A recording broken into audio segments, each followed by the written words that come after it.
9. That's the amount of comic book movies that released in the year of 2024.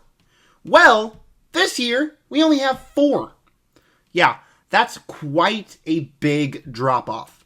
But I think it's for the better. Because now, we are in August, I can rank the 4 2025 comic book movies. But it's also just been a great year for comic book movies. Last year, probably the worst year for comic book movies in history.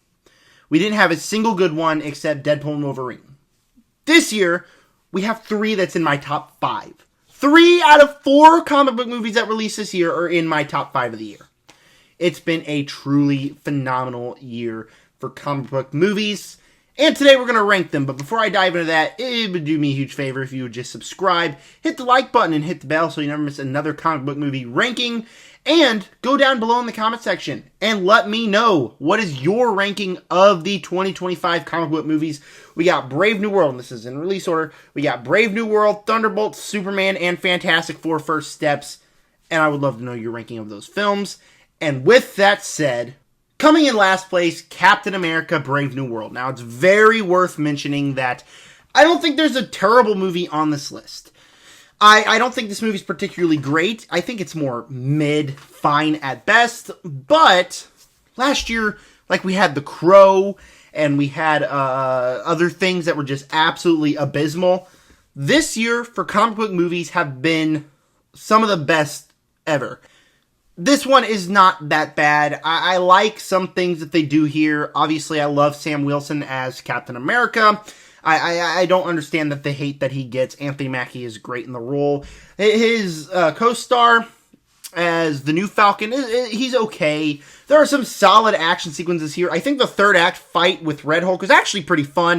And I feel like if the movie didn't market that there was going to be a Red Hulk fight in the movie, I think people would have liked it better. Because just imagine you're sitting in that theater and all of a sudden Red Hulk shows up. That would have been great just to see if it wasn't already spoiled in marketing. But we already knew it was going to happen. But the fight itself was still fun and works for a solid enough third act. And there are other fight scenes within the movie that I think are actually kind of cool as well. And the movie serves more as a political thriller, but also as a sequel to The Incredible Hulk. Maybe it's not the best thing Marvel needed to do to give a sequel to the 2008 film, The Incredible Hulk, in the big grand year of 2025, but it's a nice novelty to see a sequel to The Incredible Hulk in a Captain America format. It could have been handled way better, but it was a nice novelty to see that.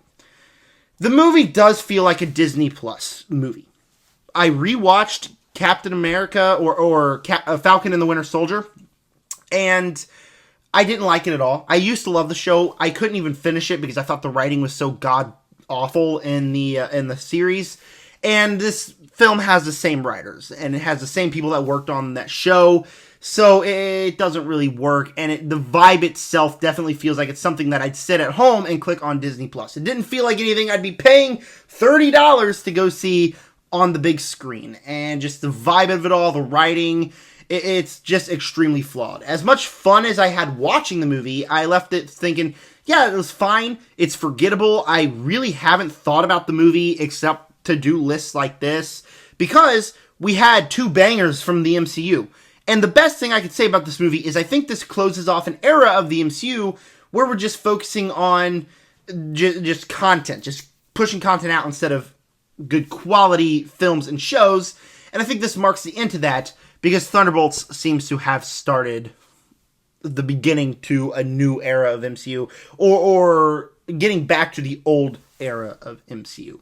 Number 3, and like I said a couple times in this video already, these 3 movies are top 5 of the year. Like, 3 of the top 5 are these movies right here. Number 3,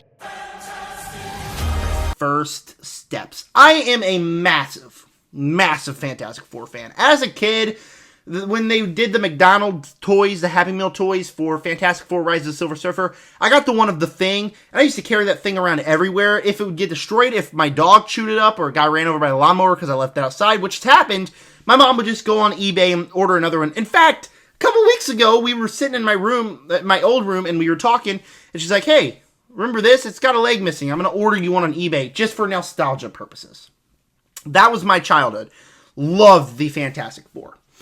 But we never had a good movie. Like, I never wanted to go back and watch 2005, 2007 films because everything I needed is on YouTube. I can just watch the fun clips because story-wise, those aren't very good, but they are fun to watch. Entertaining at the very least.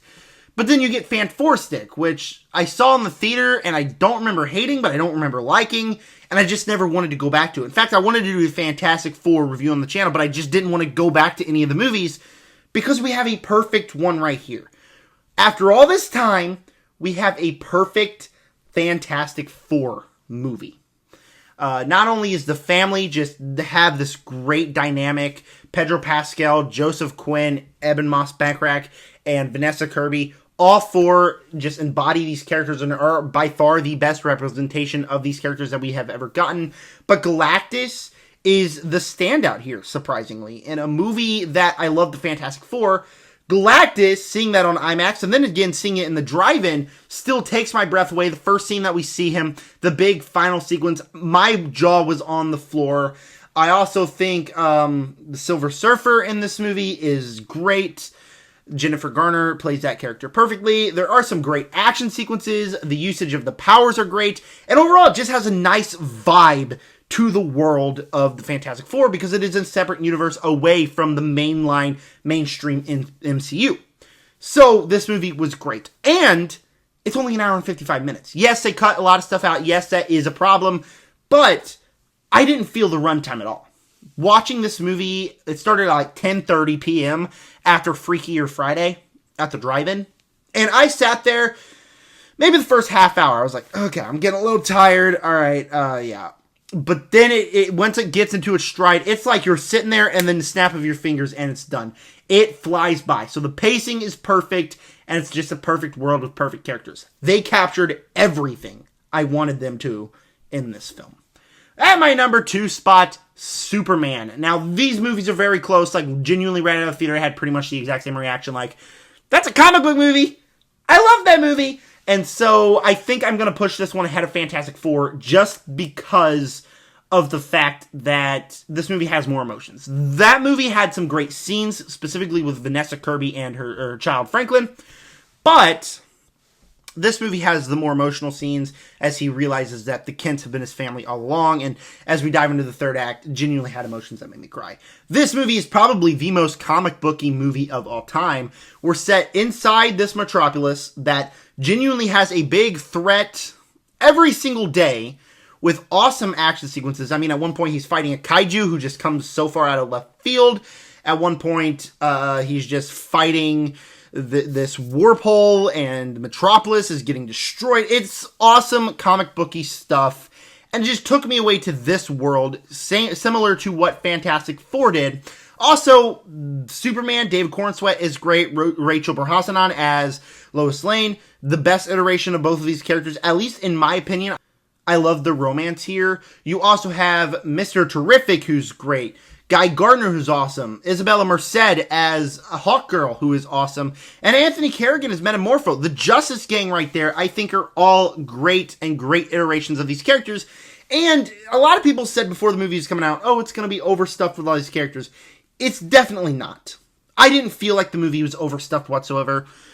Everybody has their time to shine, but Superman, the main man, Superman, has the majority of the time to shine in the movie. And Krypto is just a delight. Cameos that we get are awesome. So Superman was just a movie that had that emotional pull, but also took me away to the world.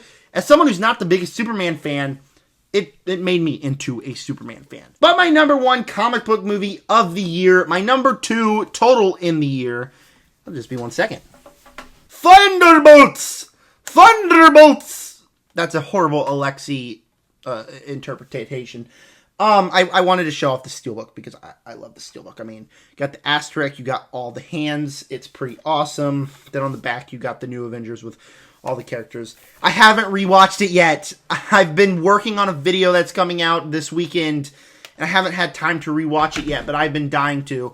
Thunderbolts is great. I have several videos on the channel where I talk about this more than Superman Fantastic Four. So I'm not going to spend too much time on it because you can go check out my review. You can go check out my ranking of the MCU team-up movies. You can go check out my ranking of all the characters. You can go check out my ranking of every movie that involves these characters. I got tons of content on Thunderbolts on the channel. I love the movie, guys. I thought it was perfect. Not only did it take me back to the old MCU where you get all these characters teaming up, where the entire MCU set up this team-up movie, and you have all that with the payoff, but you also have the emotions, where the movie is quite literally about mental health. It's a mental health movie inside the MCU that it's just perfect the way it's represented. If you know me, I absolutely adore mental health movies, and so it touched me on a deep level. I love these characters. I love seeing them again. We have great action sequences. Lewis Pullman as Bob/Sentry is incredible in the movie, and so just characters I can't wait to see again, with a new character who is already probably a top 10 character inside the entire MCU. This movie had everything it wanted to do. It incorporated it into this movie, and it did it flawlessly. And with this and Fantastic Four, I think the MCU is back in a great way. Alright, that was my ranking of all 4 comic book movies that released in 2025. I want to know, actually, I need to know your ranking down below in the comment section. And while you're down there, if you would do me a solid and hit that subscribe button, hit the like button, and hit the bell so you never miss another video. And stay tuned for a ton more videos. Alien Earth Episode 3 review should be coming out tomorrow. And also, I'm watching through Wednesday Season 2. That's some TV content that is coming out. But also, I got a special video coming this weekend that you will see. Alright, thank you guys for clicking on this one. And with that said, subscribe.